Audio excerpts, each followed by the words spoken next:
Dogs. They are playful, fun-loving, and most of all, they are loyal.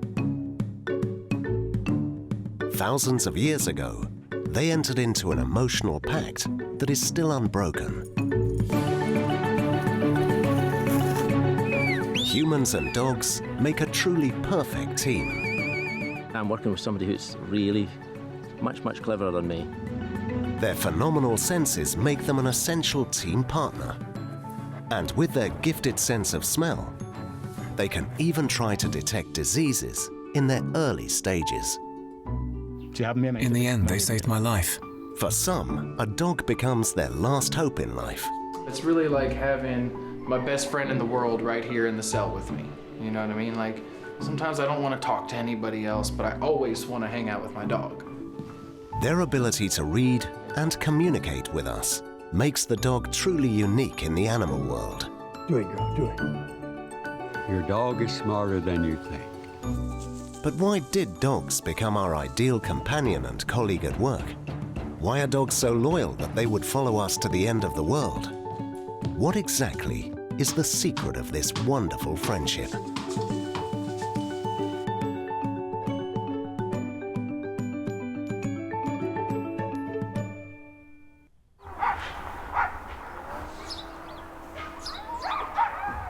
Inset, a small village in northern Norway, 240 kilometers north of the Arctic Circle.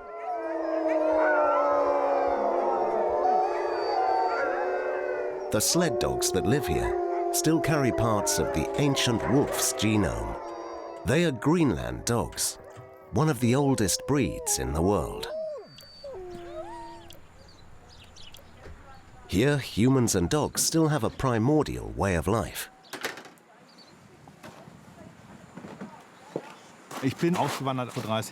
I emigrated 30 years ago from Hamburg, Germany, and built a husky farm here. When I started offering guided tours, my main goal was to be outside. I wanted to be out in nature with the dogs. And in a way, it's like living the life of a farmer who doesn't get around a lot. And although I haven't seen much of the world, I can truly say that I have found one of the most beautiful places on Earth. It all started when Bjørn Klauer was on a hiking tour all the way across Norway. He felt a desire for a solitary life away from human society. Back then, a Greenland dog was traveling with him, who not only pulled his bags but kept him company. Without the dog, Bjørn would have become very lonely.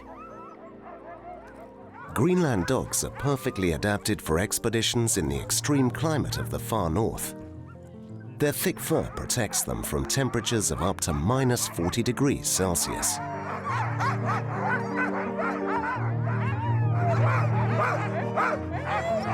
They are sled dogs from tip to paw.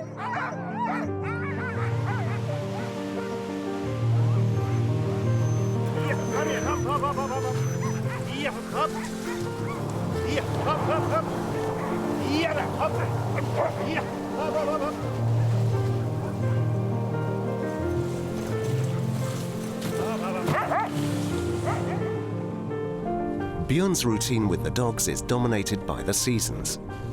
During wintertime, he spends more than 100 days in the open countryside. Each day, the energetic dogs run up to 60 kilometers. During these trips, Bjørn and the dogs have created a very special bond.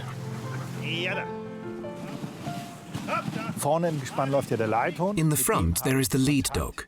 He is the one I'm in contact with whom I communicate. He always wants to do everything spot on. This is someone who, like all dogs, wants to make everything right for his owner. You have to build mutual trust with the lead dog. This means, on the one hand, the dog must understand that my commands are always good and that I don't put them in danger. On the other hand, if the dog backs away from something, I also have to trust him and be aware that there is something in the way. The dog is your life insurance out here, and it trusts you under all circumstances. The highlands of northern Norway. They are covered with dense snow for more than half a year, in an almost endless, lonely tundra. What is now a way of life for Bjørn has been essential for survival for our Nordic ancestors in this part of the world. Sled dogs have been living in a close relationship with humans for more than 2,000 years across the Arctic Circle, with nomads in Siberia, with Inuits, the natives of North America, and with the inhabitants of Greenland, the home of Björn's Greenland dogs. In a landscape dominated by ice and snow, our ancestors were dependent on their dogs, and not only for hunting. With their sleds, they were able to reach other settlements to sell or purchase goods. Thus, the dogs played an important role in the growth of extensive trade.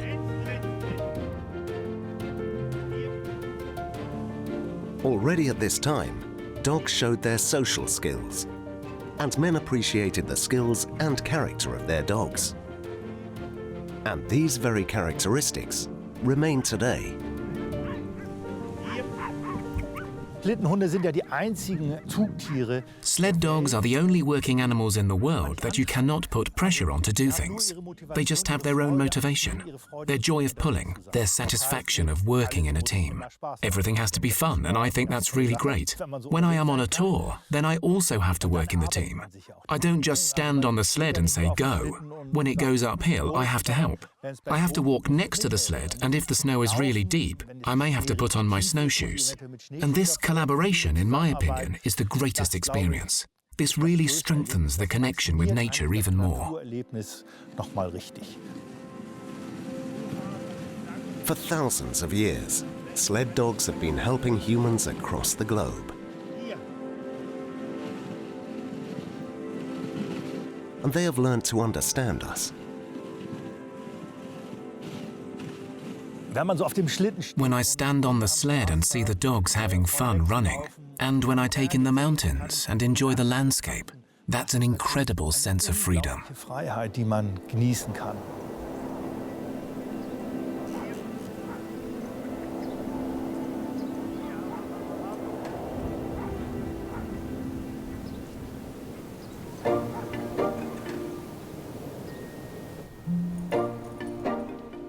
The relationship between humans and dogs is a very special one. Dogs are among only a few animals that respond to where we look at, where we point to, and how we speak. According to recent findings, dogs are not only able to interpret our tone of voice, but they actually have an understanding of what we say to them. Researchers have discovered that our dog only feels rewarded when both the intonation and the spoken word indicate praise. Also, how a dog tilts its head gives another indication about their understanding of language. It suggests that dogs process speech in much the same way as we humans do. Meaningful words are processed in the left half of the brain and the tone of voice in the right.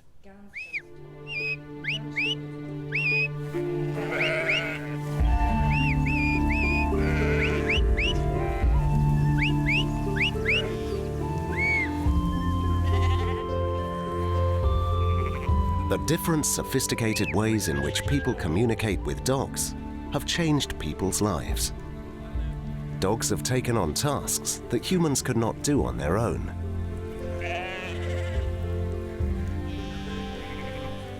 These sheepdogs, they're very compulsive in their nature. Working sheep, it's almost like a drug to them. They love that drug. So they'll do anything to have the pleasure of hunting and working sheep. Here on the English-Scotland border is the home of the most famous herding dog, the Border Collie. Derek Scrimger has been living in the mountains of Cumbria for 50 years.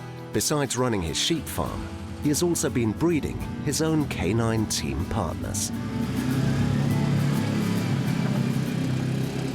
The minute I started to work with a Border Collie, I realised this is a completely different type of dog. And it was clever, and it wanted to please me. And the whole concept of the dog working sheep, it's like magic. It felt like magic, and it was just so intriguing.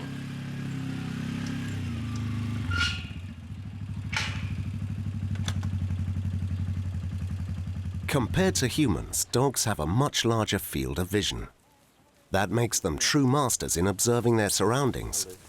While we perceive the environment like this, dogs see the world pretty much like this, with a field of vision of about 250 degrees. This allows them to notice moving animals in the vast landscapes much better. This helps herding dogs to keep a close eye on all sheep and to spot any sneaking predators in advance. However, most important is communication. Lynn listens carefully to the commands she receives from Derek.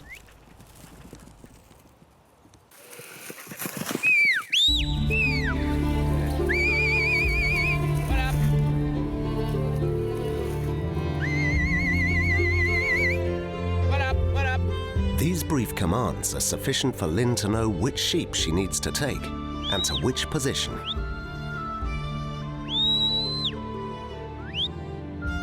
Her work is a balance between being obedient and taking her own initiatives.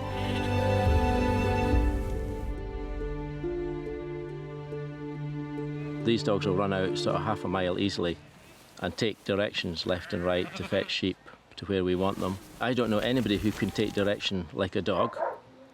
If anybody sort of gave me as many directions as I give my dog, I think I could stand it for about maybe 20 minutes before I left. Where these dogs will work all day and take advice and try to be helpful and keep an open mind, which is, so they're very useful.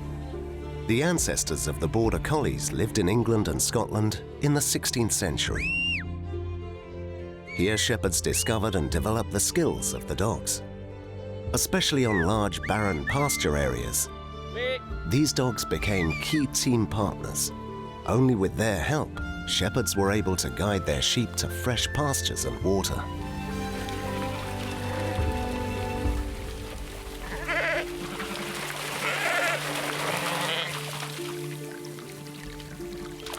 Even today, working in this vast landscape would be impossible without the dogs. The sheep are more than 800 meters away, but shepherds can communicate with their dogs across this distance. Derek fully trusts his dogs, and they trust him. Dogs are the best ones as working as a team with a handler. When you buy a Border Collie puppy, for example, it's almost a given that the dog wants to please you. You don't have to train it to please you. It's born through years of selective breeding to be the type of dog that likes to be an underdog with you as the boss. So you don't have to dominate them. You really just about have to show them what you want them to do, and they do it.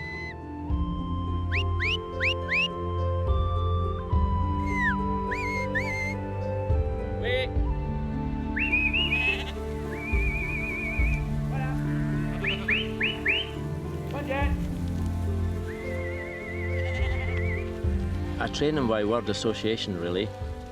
When the dog goes round the sheep to the left, I'll give the left-hand command, which is come by, which means go left round the sheep.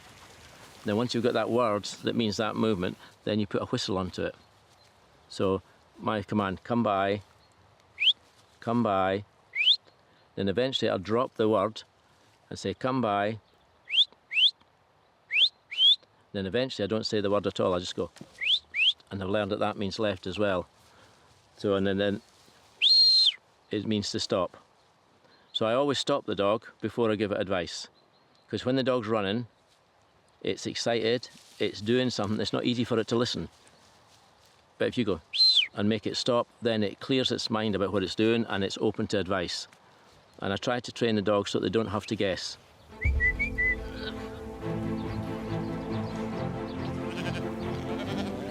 There now. Come by. Lay down. There. Derek has taught his dogs to use their natural predator instinct in a different way. The dogs use different behavior patterns derived from hunting.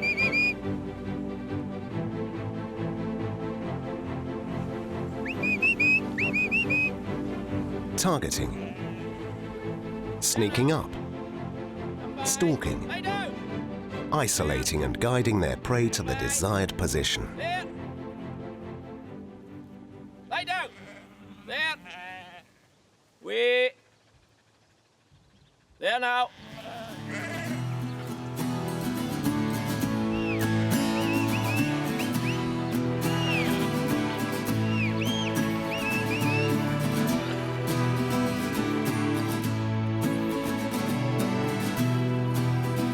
For shepherds like Derek, the Border Collies are still as valuable as they were centuries ago.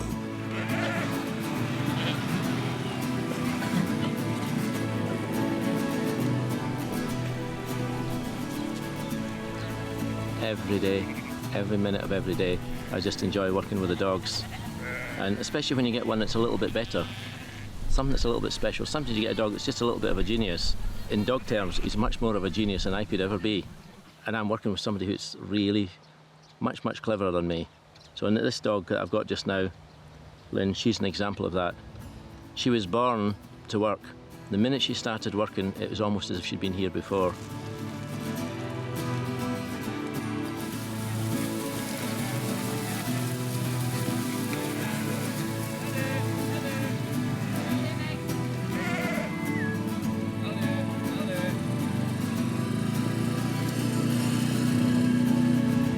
Dogs are still proven to be the best partners for herders around the world. Many of these could not master the everyday challenges without their loyal dogs.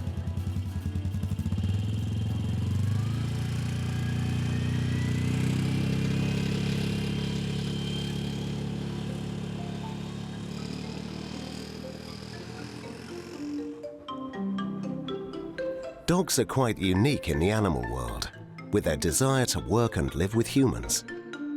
Researchers even assume that dogs have played an important role in the social and behavioral development of humans. Without our close relationship with dogs, humans would probably not be where they are today. Above all, there is one ability that has made dogs absolutely superior: their remarkable sense of smell. Contrary to humans, dogs are constantly immersed in a world full of scents. In fact, this can give them an advantage in situations where we do not even suspect anything. Can dogs sense when their owners will come home? Mario and his owner Johanna have a well-established daily routine. Every morning at the same time, Johanna leaves the house.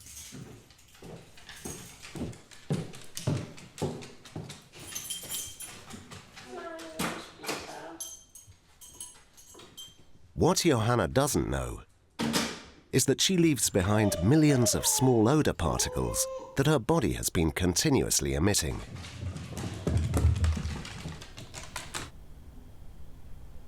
Even if he doesn't like it, Mario comes to terms with the situation.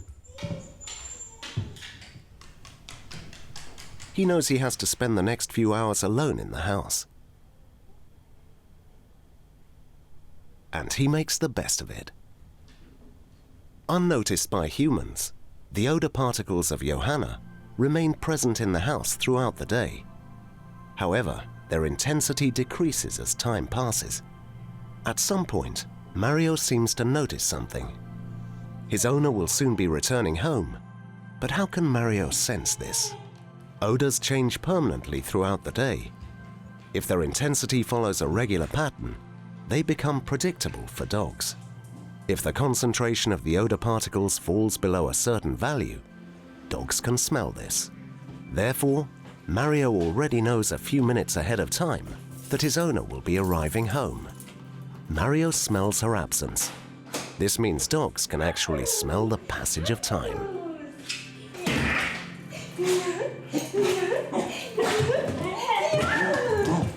These fine odorant molecules are also used by dogs on very different challenges, of the life-saving kind. Near Graz in southern Austria. Here, search and rescue dogs are called in when police forces need help in the search for missing persons. Urs is a so-called man-trailer. My partner Urs is a Belgian Shepherd dog, a Malinois. He is 5 years old and has been on the job for 2.5 years. With Urs, I've traced 4 people and found them alive using the man-trailing method. Today, Urs is on a training trail. His challenge, to find a mother and her son. One short sniff is enough, and Urs has memorized the scent of the missing person. By licking his nose, Urs binds the odorant molecules to his olfactory receptors.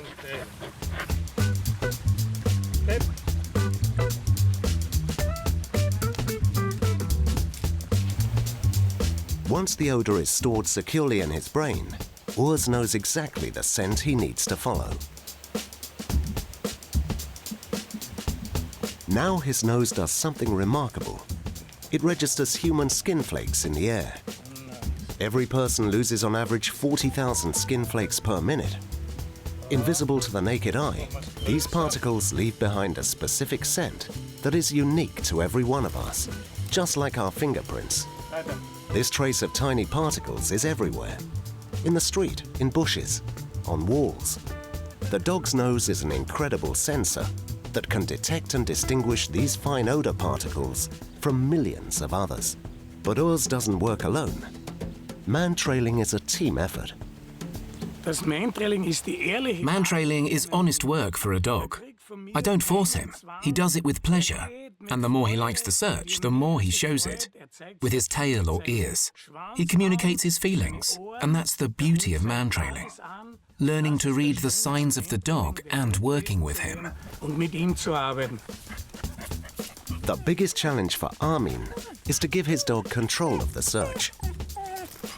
If Urs walks back on the trail, it doesn't mean he has lost his track. He rather tries to identify the direction which the scent comes from. Like all dogs, Urs uses a very special feature of his nose to trace the odor. He can smell in stereo. This means Urs can scan the left side of his surroundings with the left part of his nose, and in the same breath examine the right side with the right part of his nose. The dog can thus verify which direction the odor is coming from and follow the trail.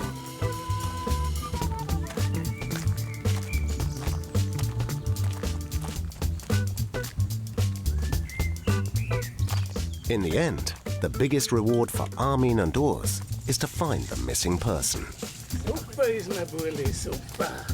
This is actually the best part of working with dogs, feeling their gratitude, seeing that they are enjoying their work, by wagging their tail as if they are saying, "Boss, it's so much fun to work with you." Dogs have shown that they can track our body odor, but can they also recognize changes inside our body? Wolfgang! 10 kilometers away in Gradwein, in Styria. This is the home of dogs that long didn't get the attention which they deserved. Today, Franz Högel visits Wolfgang Gleichweit and his dogs Rocky and Lucy.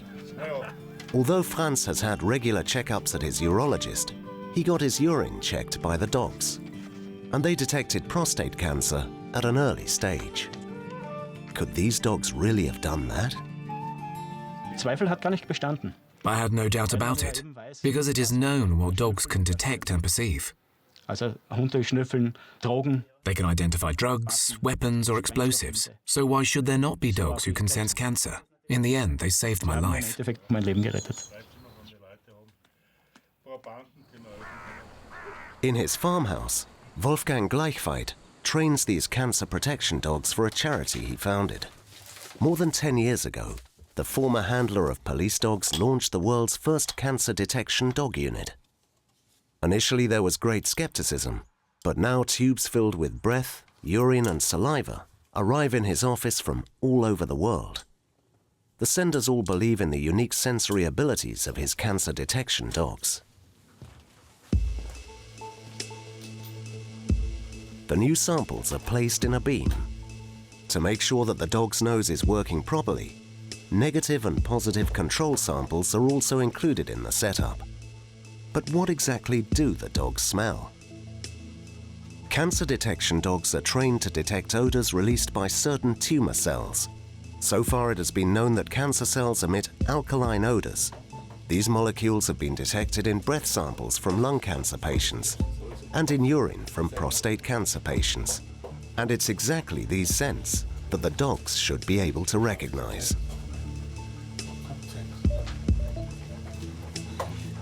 Wolfgang Gleichweit needs to make sure that Rocky sniffs each sample intensively, so no odor is hidden from his nose. Each cancer detection dog has developed their own individual sign they give when they have found something. Man muss denken, es geht um ein Menschenleben. You always have to keep in mind that it's about a human life. You have to be careful to keep the error rates as low as possible. After each round, the beam is disinfected to remove odors from other dogs.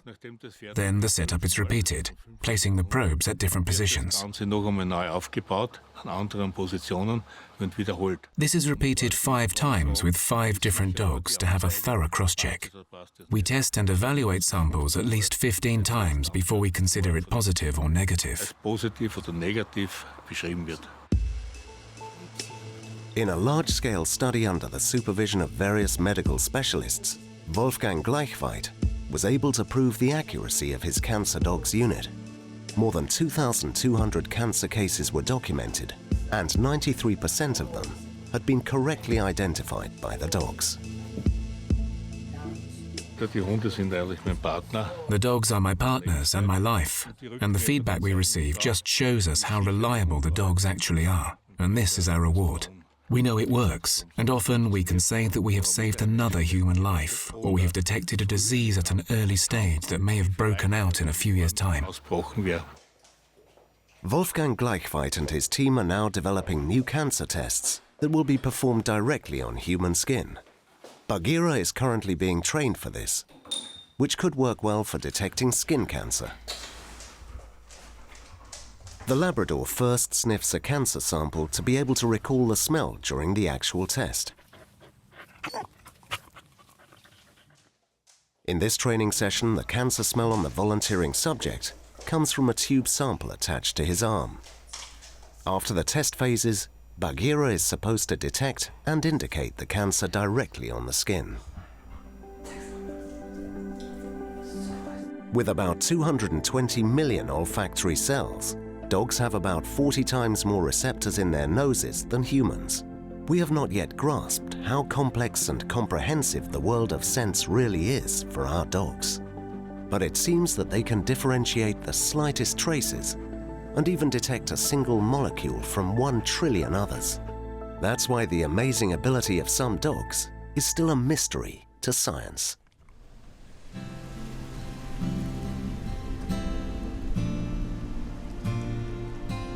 North Carolina, on the east coast of the United States of America. Lisa Briggs lives and works here with her dog Layla.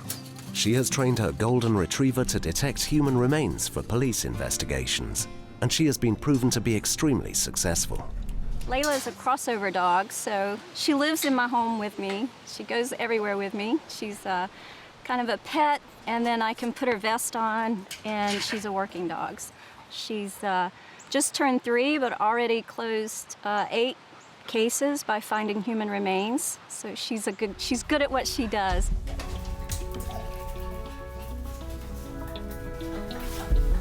Human remains detection dogs are considered to have the best noses among the working dogs. During the decomposition process, a chemical cocktail of hundreds of different odor molecules is formed. The smell of death comes in many different formulas, and Layla is one of the few who can identify it. My job is to read my dog. I've taught her what to do, but when we're out on a search, I have to pay attention to her body language. People, when they watch the dogs, they can see it through the tail, through the nose, through the air scenting. They may start barking early when they get into odor, and her job is to actually not just get me close to source, but actually get me right on the source. Down, down.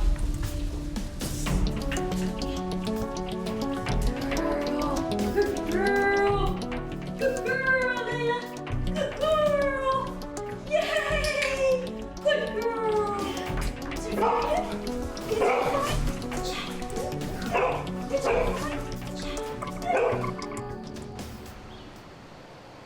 In a nearby forest, Layla is training to detect different odors of decay. They can be in the open, buried in the ground, or hidden in water.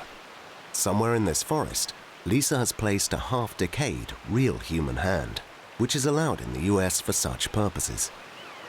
Her trained nose enables Layla to detect a dead body in deep waters, and she can even distinguish a dead rat from human remains. For Layla, the training is primarily a game for which she is rewarded. This doesn't change in a real case when the police or family members hope for important information. My first search and the first time I found human remains, I was depressed afterwards. I was very, very sad because I felt sad for the victim. I felt sad for what we found. And then I realized I was making my dog sad, you know? And so I have to do a good job making sure that she stays happy at her job. So it's taken quite a bit of work to still remain a human being and have empathy for the family, but not to do so much of it that my dogs are picking up on the fact that I'm sad. Lisa and Layla are now an experienced team that is superior to many other forensic methods used by the police. But their relationship also reveals how dogs perceive us.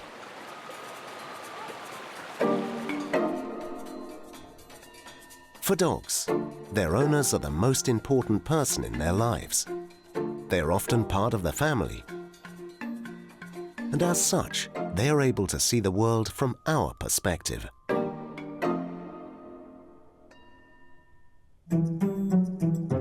Yarrow will show us that he can take the point of view of his owner.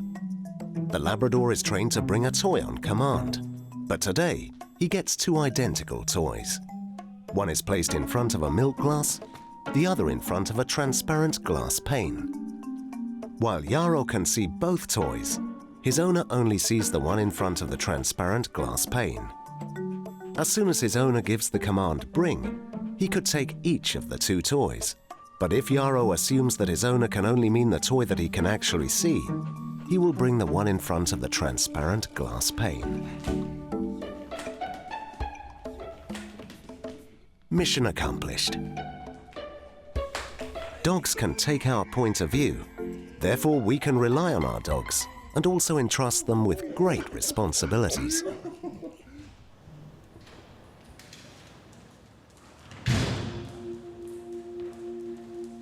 In very close relationships, this ability can even change lives.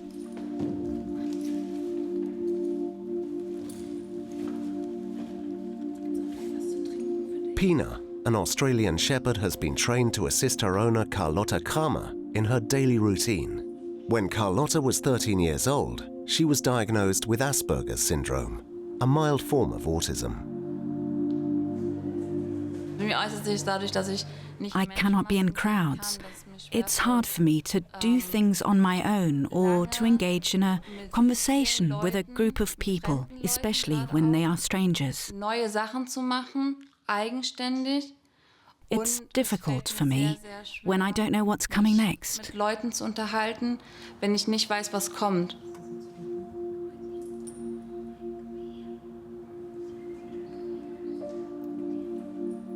This disease has made it almost impossible for the 22-year-old to master everyday situations. Her entire life has been determined by constraints, depression, and even self-harming behavior.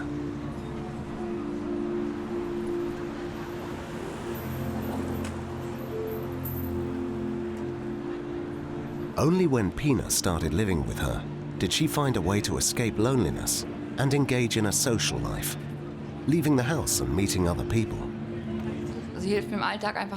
She helps me in my everyday life, simply by being there. When we go downtown, people automatically step back. Especially when she is wearing her service dog vest. People will say, "Oh, there's someone who needs help." Pina is really charming, and she shows everyone that she has this special responsibility. Dogs are ideal for this kind of life assistance because they are capable of developing empathy. They can sense if a person is happy or sad, and this gives Carlotta a sense of security. You don't have to be afraid. That's the feeling she gives me. I can rely on her every second, and she always makes me feel loved. I know that there's someone to take care of me. Thanks to Pina, Carlotta can handle her everyday life on her own. She is going to university, and she has found the love of her life. But most of all, Pina has achieved one thing. she has put a smile back on Carlotta's face.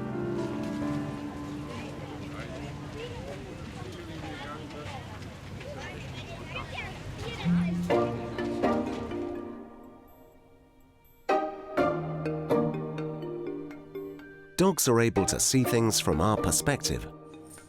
While we rely primarily on our voice when communicating with dogs, they can read our faces like pages in an open book.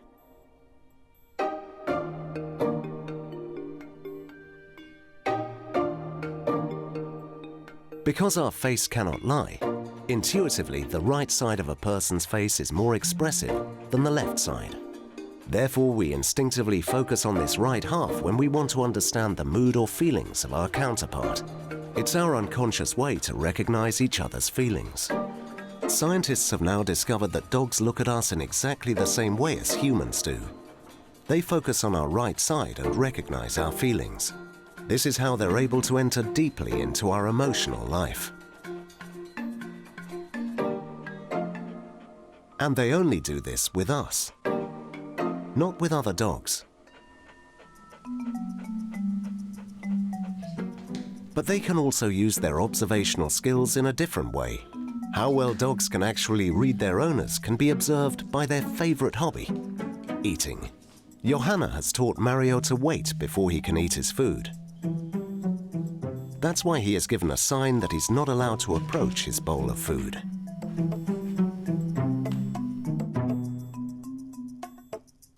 Mario keeps a wary eye on Johanna, but the food is just so tempting.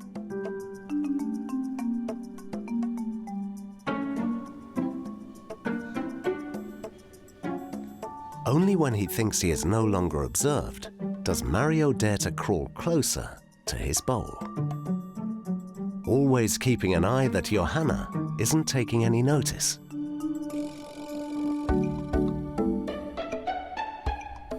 Although Mario desperately wants his food, he's so smart that he adapts his behavior.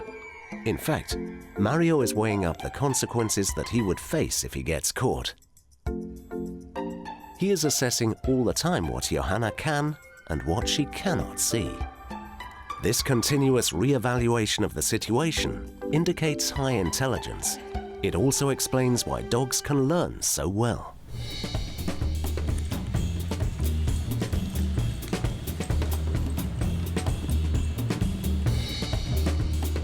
Chaser is a Border Collie who has made history.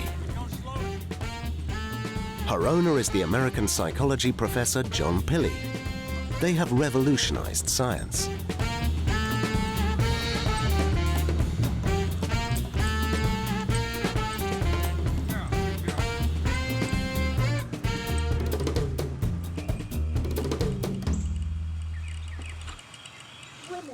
Chaser came into John Pilley's life shortly after his retirement.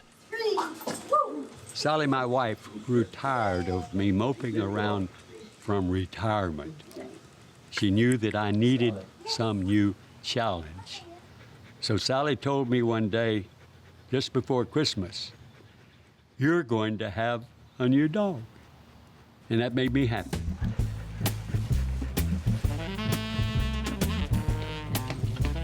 Yeah, Pop-Pop got it.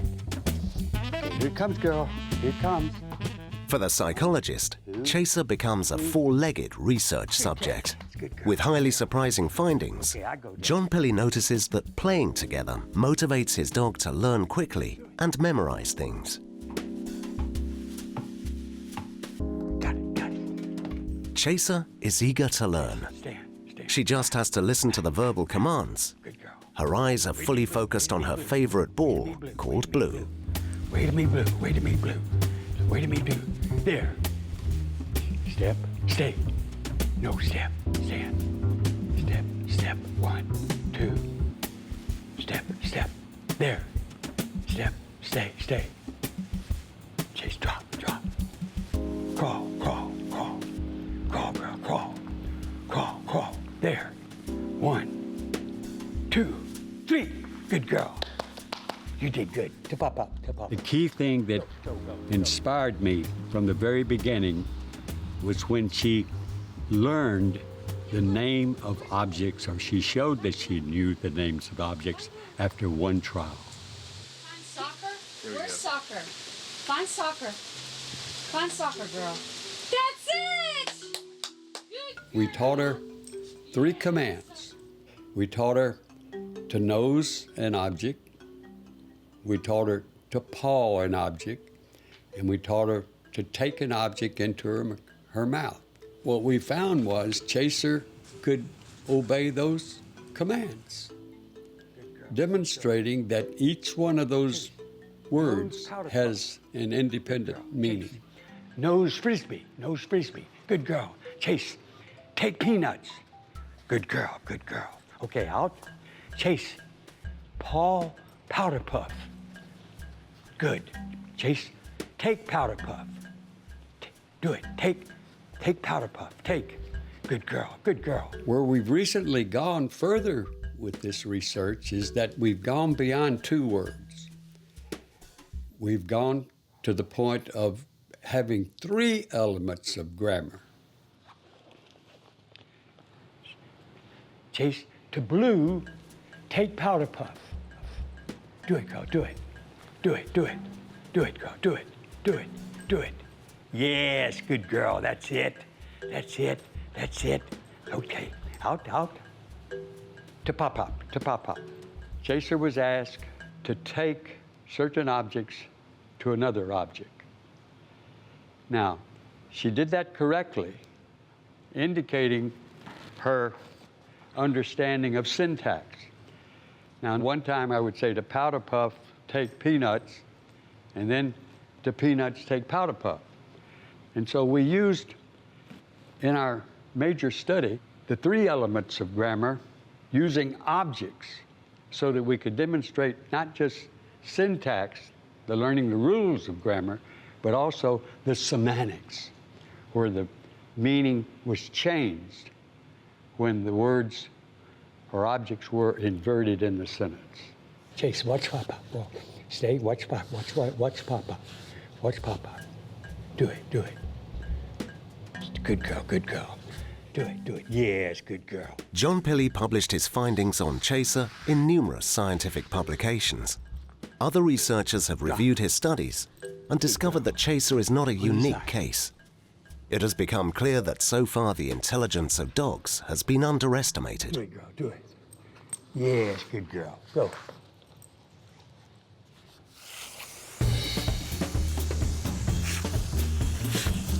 Chaser's love for the game, her instincts and her bond with her owner have shown the world what dogs are capable of doing.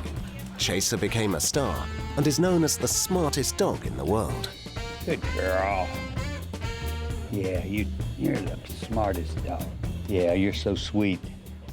Learning the names of over 1,000 objects, learning common nouns, these kind of findings definitely show what dog lovers have always known, that their dog is smarter, really, than they think. Intelligent, sensitive, loyal and outgoing. No wonder dogs are so popular pets all over the world. And they have another quality that hardly anyone can resist: their gentle, pleading puppy eyes. This feature, which has been especially developed for their relationship with humans, has had a key influence on the evolutionary history of the dog. These eyes are probably the most powerful secret weapon dogs have to make us do what they want. And when people consider their dog as a baby with fur, science backs this up. When our friends stare at us with their puppy dog eyes, they activate the same hormones that bind a mother to her newborn: oxytocin and dopamine, the cuddle hormone and the happiness hormone. We fall for the cuteness. But also dogs are sensitive to these signals. They themselves release these hormones when they have contact with us, and so they bond with us.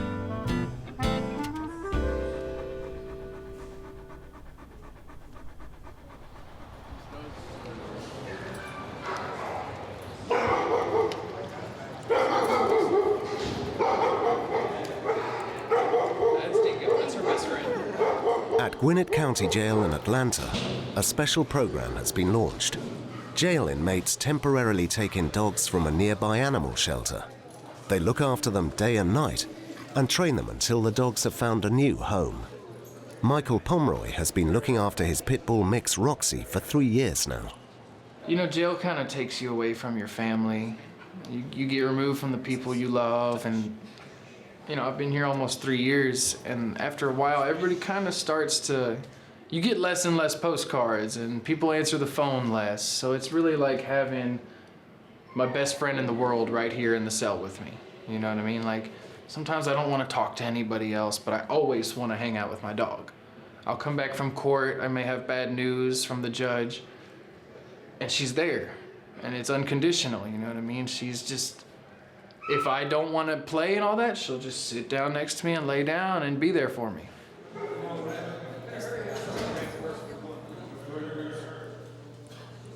I made some bad decisions. A hotel room got raided. They found a large amount of heroin. And I've been sitting here for a while just kind of waiting on a better plea offer, really.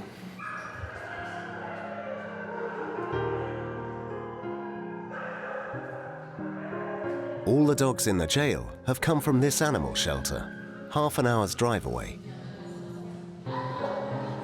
Sheriff Brad Doherty is the driving force of this jail dog program called Operation Second Chance. His focus has been on dogs which are in a critical situation and would be put down unless they are quickly adopted. Like this little dog, Charlotte.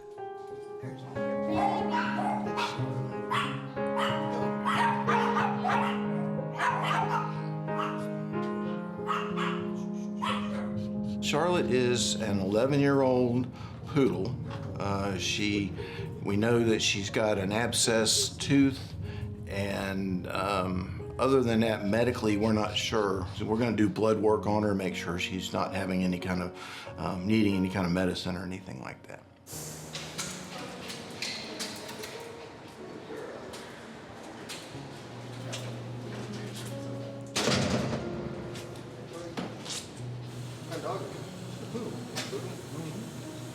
It breaks my heart, the things that happen to these dogs. But when I see them being loved and cared for and nurtured by these inmates, and I watch these dogs transform from victims to members of families, it makes it all worthwhile.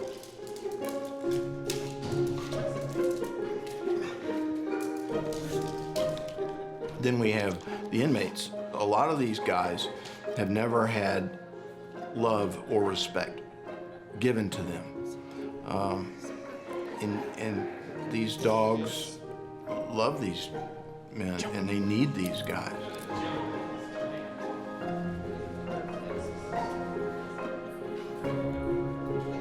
For the inmates, the dogs can make a huge difference. They can give them a new perspective on life. We very rarely have any kind of behavioral issues in these units. The dogs just seem to bring a peace in there. It's quieter than most. You know, you would think with a bunch of dogs that it would be very noisy, but it's not. It's very quiet, very clean, very quiet, and everybody behaves themselves. It's just it's a peaceful place.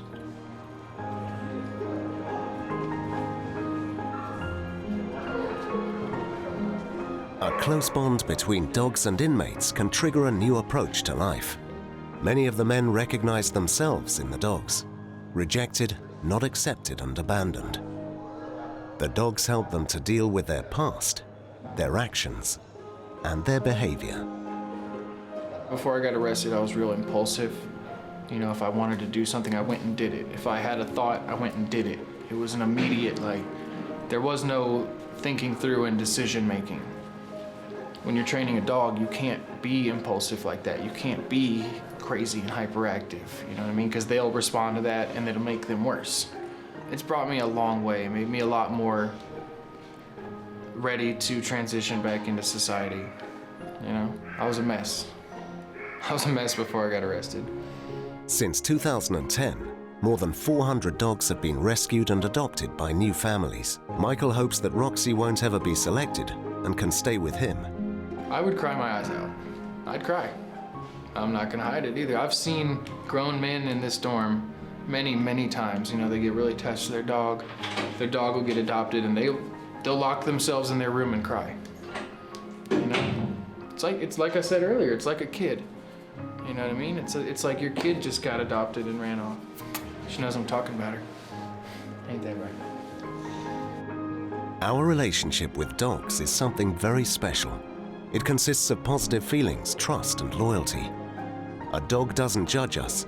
It only wants us to see him as he is. At the end, there is an important secret to be revealed. Dogs' brains respond to us with the same feelings, in the same brain areas, as we respond to them. This means the most urgent question of every dog owner is thereby also answered. Yes, our dogs really do love us. And this is probably the explanation for our wonderful and long-lasting friendship.